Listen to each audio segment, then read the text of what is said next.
Quick experiment. Try this right now. Look at your hand. Now, picture yourself at 10 years old. Different hands, different face, a completely different body. Now, picture yourself at 90. Different body again. 3 completely different bodies. Same you, flipping through them like photographs. So, who's the one who's actually been watching through all 3? That's the question this video is actually about. Last time, we talked about why we suffer. The Buddhist idea that it comes down to not seeing things clearly. But that begs a bigger question. What does seeing clearly even mean? Before we get there, we need to answer something more basic. Who's doing the seeing? Bestseller author Michael Singer has a blunt way of testing this. If you lost a hat tomorrow, you'd still be aware it's gone. The awareness itself didn't lose anything. Take the body across decades. You've had a child's body, a teenager's, and adults. Completely different bodies, but the awareness witness observes all of them. That's Singer's conclusion. You were never the body. You are the awareness watching from behind it. Not the thoughts passing through, not the emotion moving through, just the one constant in the room, watching everything else change around it. Which raises the real question this video is built around. If that's what you actually are, pure awareness, how does awareness end up experiencing everything at all? It turns out there are 3 layers sitting between pure awareness and the world it experiences, and this video is about these layers. Here's layer 1, and it's the one that should genuinely unsettle you. Light bounces off this screen, hits your retina, turns into an electrical signal, and gets shipped down the optic nerve into your brain. Somewhere in there, your brain reconstructs an image from the signal and hands it to you. You are not seeing this screen, you are seeing your brain's reconstruction of it. Neuroscientist David Eagleman puts this in perspective. Every animal is stuck with whatever slice of signal its receptors can pick up. Human eyes catch a sliver of the electromagnetic spectrum. A bee sees ultraviolet patterns on flowers that look plain white to you. A dog's world is basically built out of smell. Same universe, completely different reality. Because the receptors are different, not because the world is. Swap in your ears, same story. Swap in your skin, your town, same story every time. The world you experience isn't actually the world. It's a construction. Your brain takes in a narrow slice of raw data, light waves, sound waves, chemical signals, and stitches them together into something that feels seamless, immediate, and real. But it's an edited version, not the raw thing itself. Fine, outside is a construction. Surely, inside your head is calmer. Be honest with yourself for a second. Is it? Singer's answer. Most people's inner world looks like a beautiful house nobody's cleaned in years. Cluttered, restless, noisy.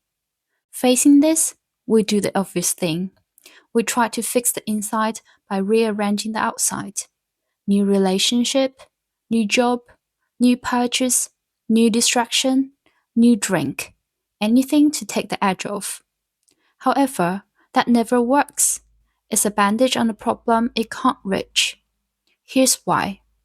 Inside you, there are actually 3 rings running at once, like a circus with 3 acts happening simultaneously. Ring 1. An event happens. Something occurs out there in the world. Then, a thought comments on it. Your mind narrates what just happened before an emotion arises. Not to the event itself, but to the story your mind just told about it. And then it loops. The emotion kicks up more thoughts. Those thoughts stir the emotion further. Round and around, all 3 rings spinning at once. You, the awareness, get sucked into the middle of that, instead of just watching it happen from outside. Most people spend their entire life just trying to stay upright inside that circus. So, why does the circus run differently for everyone, even when the same thing happens? Show 10 people the same ink blot, and you will get 10 different answers for what they see. That's the entire premise of the Rorschach test. The ink itself is meaningless, it's just a shape. Whatever each person sees in it is coming from somewhere else entirely, their own mind, their own history projected onto a blank pattern. Same principles here. The event in ring 1 is like the ink blot, mostly neutral. What ring 2 and ring 3 do with it is where the real difference shows up. Why? Singer's answer. Beneath the first layer, there's another one, the layer that traditional yoga culture calls the samskaras. Blocked pockets of stored energy from past experience, sitting inside you, pushing to get out. There are 4 things worth knowing about how samskaras work. First, how they form. Something happens that's too intense to fully process in the moment. It doesn't pass through, it gets stored inside, like a charge sitting in a battery. Second, how they get triggered. Something in the present loosely resembles that original moment, and the old charge fires. You're not reacting to now. You're reacting to then, wearing now's clothes. Third, why they push to the surface. Stored energy doesn't sit still. It presses to complete itself as a thought, a reaction, an urge you can't quite explain. And fourth, why they get worse. Every time you react from the samskara, instead of letting it pass through, the groove gets deeper. Same trigger, same reaction, and next time it's a little more automatic. And on top of this layer, we built one more, the personal self. Not who you actually are, but who you've become. The sum of every like, dislike, and reaction you've accumulated over a lifetime. Every preference you didn't consciously choose. Every judgment that seems to arise on its own. This is the lens you experience literally everything else through. Not a neutral one, but a very personal one. By the time everything reaches you as your experience, it's already been filtered through this accumulated residue. Now, on top of all 3 layers, you've also got what Singer calls the brilliant human mind, the layer that does all great things, like splitting atoms and building rockets. Once you actually understand how this machinery works, you're left with a choice about where to point that mind. Option 1, spending your life using it to control the outside world, hoping that will manage your inner discomfort. Most people pick this one. Option 2, using that same capacity to clear the samskaras directly. Singer's claim is blunt. Trying to control the outside world is a game you were never going to win. The universe isn't responding to your preferences.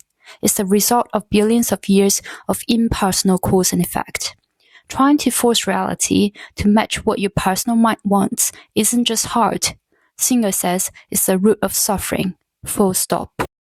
So, what actually works? Not winning the fight with the outside world. Sitting in the seat of the consciousness itself. Resting as the awareness that watches all of this, rather than fusing with whatever's passing through. A thought, an emotion, a reaction. That gap between you, the awareness, and the stuff awareness experiences is, in Singer's words, the entire way to freedom. Think about this. You are a speck on the surface of a rock, spinning through a universe that's almost entirely empty space, on a timeline that goes back billions of years. Against odds like that, none of this was ever really personal. Never something to sort into things I like and things I don't. The real miracle isn't in how you sort it into likes and dislikes. It's that you're experiencing any of it at all. If something in this landed for you, or you see it differently, I'd like to know.